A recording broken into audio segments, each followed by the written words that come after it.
America की democratic party की ये हिस्ट्री रही है कि वो रिलीजियस फ्रीडम और ह्यूमन राइट्स पर बात करते रहते हैं और उसको सीरियसली लेते हैं। इलेक्शन से पहले भी अमेरिकी सदर जो बाइडन और अमेरिका की मौजूदा वाइस प्रेसिडेंट कमला हैरिस जो हैं, इन्होंने कश्मीर समेत कई ऐसे मुद्दों पर बयान दिया हुआ है जिससे मोदी साहब समेत बीजेपी सरकार को ये परेशानी लायक हो गई थी कि अगर बाइडन जीतने के बाद वाकई में यही पॉलिसी रखते हैं कश्मीर पर और सीएए पे, तो क्या होगा। इस बात के गहरे चांसेस हैं कि कश्मीर से आर्टिकल 370 हटाने वाले मामले समेत सिटीजनशिप अमेंडमेंट एक्ट, इस पर भी मौजूदा अमेरिकी इंतजामिया इंडिया पर आगे चलकर दबाव डाले। हालांकि जो बाइडन और कमला हैरिस के ये जो स्टेटमेंट्स थे इलेक्शन से पहले, इस पे हिंदुत्व के कट्टर सपोर्टर और पाकिस्तान के शदीद मुखालिफ इंडियन डिफेंस एनालिस्ट मेजर गौरव आर्या साहब ने, जो कि मोदी साहब के भी बड़े हामी रहे हैं, इनका मानना था कि अभी तो बाइडन ये सब बोल रहे हैं, लेकिन वो जैसे ही इलेक्ट होके आएंगे, अपने ऑफिस में बैठेंगे, तो उनको एक ब्रीफिंग दी जाएगी सीआईए की जानिब से कि सर आप ये बड़ी बड़ी बातें बोलकर तो आए हैं, लेकिन अब जरा आइए, ठंडा पानी पीजिए और हमारी बात सुने कि असल ग्राउंड रियलिटीज ये हैं और इंडिया का कितना बड़ा कद है अमेरिका की पॉलिसी में। और सीआईए की सिर्फ एक ब्रीफिंग होगी और बाइडन साहब की तबीयत साफ हो जाएगी, ऐसा गौरव आर्या साहब का मानना है। तो गौरव आर्या साहब अब जरा खुद ठंडा पानी पी के ये बात सुन लें कि इंडिया के साथ हाथ हो नहीं रहा, इंडिया के साथ हाथ हो चुका है। सीआईए का जो हेड है, बाइडन ने आते ही अपना बंदा रख लिया है, तो ये तो उन्होंने क्लियर कर दिया है कि ठंडा पानी पी के सीआईए बाइडन को नहीं बात समझाएगी, बल्कि बाइडन सीआईए को समझाएगा कि करना क्या है आगे। गौरव आर्या साहब ने जोश में आकर यह भी कहा कि we are simply too big to be ignored. हम इतने बड़े हैं, हमारी इस रीजन में इतनी बड़ी हैसियत है, कोई हमारे जैसा नहीं है, और हमारी इकोनॉमी देख लें कितनी बड़ी है, इतनी बड़ी हम मार्केट हैं।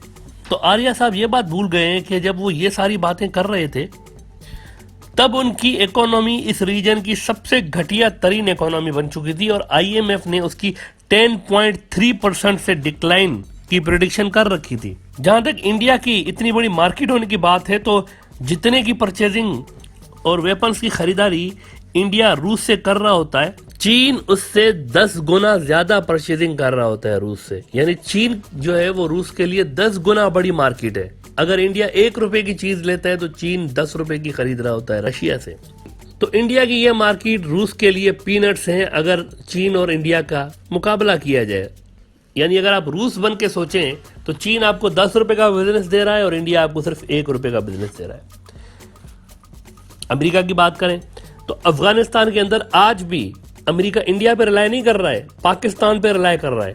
और ये जो अमेरिका और अफगान तालिबान में टॉक्स हो रही हैं, ये भी पाकिस्तान करवा रहा है, इंडिया नहीं करवा रहा है, बल्कि इंडिया इसमें है ही नहीं। इन टॉक्स के अंदर इंडिया का कोई रोल है ही नहीं।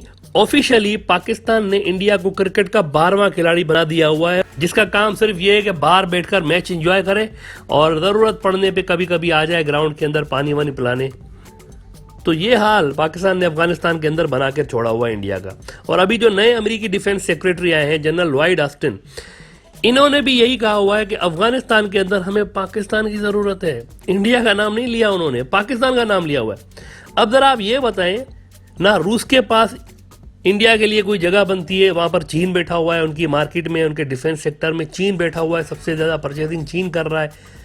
और ना ही अमेरिका के साथ इंडिया के मामलात, खास तौर पर मोदी सरकार के मामलात कोई बेहतर है कि वो इंडिया की हर बात माने। हालांकि इंडिया इतना आगे निकल चुका है अमेरिकी खुशामद में कि बीका जैसा मुआहदा तक इंडिया ने साइन कर लिया, जिससे इंडिया का पूरा डिफेंस सिस्टम अमेरिकियों के सामने खुली किताब बन चुका है। और उसके बावजूद इंडिया अमेरिका के जरिए अपने स्ट्रेटेजिक ऑब्जेक्टिव्स हासिल करने में अभी तक नाकाम रहा है। बल्कि 10 महीने से चीनी फौजी इंडिया के इलाके में घुस के बैठे हुए हैं और अमेरिका की जानिब से इंडिया को अभी तक कुछ भी नहीं मिला है। तो ये जो तीनों दुनिया की बड़ी ताकतें हैं, रूस, चीन और अमेरिका, इनके साथ इंडिया के मामलात अभी तक कोई बहुत ज्यादा अच्छे नहीं हैं। देखिए, मोदी साहब ने अगर कुछ किया इतने साल तो ट्रंप के साथ जाती दोस्ती बनाने की कोशिश की। बाकी उन्होंने इंडिया के लिए कोई खास चीज हासिल नहीं की अमेरिका से। इतने सालों तक मोदी साहब ने अपनी इमेज और पीआर बनाने की कोशिश की अमेरिका में। पहले वो ये नैरेटिव लेकर चले कि मैं पाकिस्तान को आइसोलेट कर दूंगा। आपको याद होगा वो मुस्तकिल हर जलसे में कहते रहे कि मैं पाकिस्तान को आइसोलेट कर दूंगा, लेकिन एंड रिजल्ट आप देखें कि ये निकला है कि शंघाई कॉरपोरेशन ऑर्गेनाइजेशन में बैठ के मोदी साहब पाकिस्तान के इंडिया के ऊपर बैशिंग पे ये कहते हुए पाए गए कि शंघाई कॉरपोरेशन ऑर्गेनाइजेशन के दूसरे मुल्क कुछ बोल क्यों नहीं रहे, ये तो बायलैटरल इश्यूज डिस्कस करने वाला फोरम है ही नहीं, फिर क्यों हमारे खिलाफ इस फोरम पे बोला जा रहा है। शंघाई कॉरपोरेशन ऑर्गेनाइजेशन में पाकिस्तान ने अपना वो मैप दिखाकर इंडिया को चिढ़ाया जिसमें कश्मीर को पाकिस्तान का हिस्सा दिखाया गया था, तो वहां से इंडिया उठ के चला गया, लेकिन किसी मुल्क ने उस फोरम पर नोटिस ही नहीं किया था कि कोई इंडिया बैठा हुआ भी है या नहीं। इजलास मामूल के मुताबिक चलता रहा था वहां पर। बीजेपी सरकार ने इंडिया को अब तक सिर्फ हाउडी मोडे और नमस्ते ट्रंप जैसे जलसे करके खुद को इलेक्शन में खंभों पे सियासी पार्टियों के झंडे लगाने वाले सियासी वर्कर से ज्यादा अहमियत नहीं दिलवाई। और मोदी साहब एंड तक अब की बार ट्रंप सरकार कहते रहे और उधर बाइडन आ गया। अब क्या बाइडन ने मोदी साहब का अब की बार ट्रंप सरकार वाला जोक नहीं सुन रखा होगा? तो वो जो अमेरिका के साथ मोदी साहब की पर्सनल केमिस्ट्री डेवलप कराने की कोशिश की जा रही थी, वो तो सारी कोशिशें टाई फिश हो गई। तो क्या अब दोबारा ये कोशिश की जाएगी कि ट्रंप साहब की तरह बाइडन के साथ भी मोदी जी की कोई पर्सनल केमिस्ट्री या दोस्ती बनाई जाए? लेकिन हकीकत तो यह भी है कि मोदी साहब को सवाए ट्रंप के बाकी का अमेरिका पसंद नहीं करता। इसका सबूत यह है कि मोदी साहब के ऊपर बैन लगा हुआ था पीएम बनने से पहले कि वो अमेरिका के अंदर दाखिल नहीं हो सकते। गुजरात वाले वाकयात की वजह से उनको शदीद नापसंद किया जाता था अमेरिका के अंदर, और वही अमेरिकी ग्रुप जो उनको नापसंद करता था, जिन्होंने उनके ऊपर बैन लगा रखा था कि अमेरिका में घुस नहीं सकते, वही ग्रुप दोबारा जीतकर अब सरकार बना चुका है। यानी अब की बार ट्रंप सरकार की जगह पर अब की बार बाइडन सरकार हो चुका है। लिहाजा जिस जज्बे के साथ इंडियन एस्टेब्लिशमेंट और इंडियन कॉर्पोरेट सेक्टर मोदी साहब को जितवा के लाया था, अब इस बात के इम्कानात पैदा हो चुके हैं कि उसी जज्बे के साथ उनको बाय बाय कहकर घर ना भेज दिया जाए, क्योंकि इंडिया ने अमेरिका के साथ अच्छे रिलेशन रखने हैं और मोदी साहब इसमें एक रोड़े का किरदार अदा कर रहे हैं इस वक्त। यही वजह है कि इंडियन एस्टेब्लिशमेंट अभी से ही मोदी साहब के जो एसेट्स थे उनको डिस्पोज करने में लगी हुई है। इसका सबूत ये है कि अर्नाब गोस्वामी का जो व्हाट्सएप चैट जो लीक हुई है, देखिए अर्नाब साहब का ये जो व्हाट्सएप लीक हुआ है, जो कि मुंबई पुलिस ने उनके खिलाफ जो चार्जशीट बनाई थी टीआरपी स्कैंडल में, उसके अंदर उन्होंने ये चार्ट लगा दी थी चार्जशीट के साथ साथ, तो वहां से ये चार्ट लीक हुई है।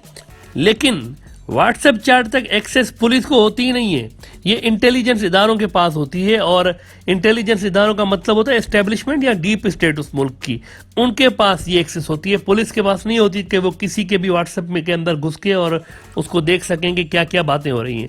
तो मोदी साहब के मीडिया में जो सबसे बड़े एसेट से अर्नाब गोस्वामी साहब, उनका इस तरीके से एक्सपोज होना साबित कर रहा है कि अब इंडियन एस्टेब्लिशमेंट मोदी साहब के पीछे से आहिस्ता आहिस्ता हट रही है।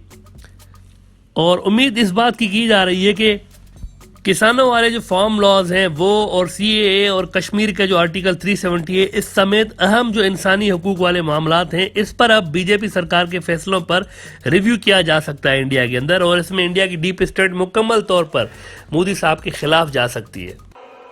Ladies and gentleman, I present to you my friend, a friend of India, a great American president, Mr. Donald Trump.